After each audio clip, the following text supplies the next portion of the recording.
సభనే కాదు తెలంగాణ సమాజాన్ని అంతా తప్పుదోవ పట్టించాలనే ప్రయత్నం వాళ్ళ మాటల్లో కనిపిస్తుంది. వారు ఏదైతే లేఖల గురించి మాట్లాడుతున్నారో తెలంగాణ రాష్ట్రం ఏర్పడ్డ తర్వాత నీటి కేటాయింపులు ఉన్నాయి లేవు అని ఏదైతే చెప్పినరో 13 మార్చి 2015 శ్రీమతి ఉమాభారతి గారు తెలంగాణ రాష్ట్ర ప్రభుత్వానికి రాసిన లేఖ నేను చదివినిపిస్తాను అధ్యక్ష. స్పష్టంగా ప్రాణహిత చేవెళ్లలో నీళ్లు అందుబాటులో ఉన్నాయి, మీకు హైడ్రాలజీ క్లియరెన్స్ ఇచ్చినము, దీని ప్రకారం మీరు ముందుకు వెళ్ళండి అని ఆనాటి జలశక్తి మినిస్టర్ ఉమాభారతి గారు రాసినారు.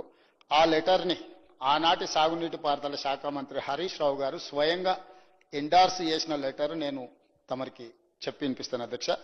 13 March 2015 planning aspect status hydrology.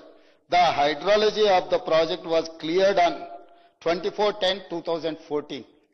24/10/2014 ఈ డేట్ నాడు మీకు క్లియర్ గా హైడ్రాలజీ క్లియరెన్స్ ఉన్నది. Project however project authorities white there letter dated 24/11/2014 have submitted the modified hydrological series for approval. Complaints of the observation of hydrology received on 16/2/2015 and under examination in CWC.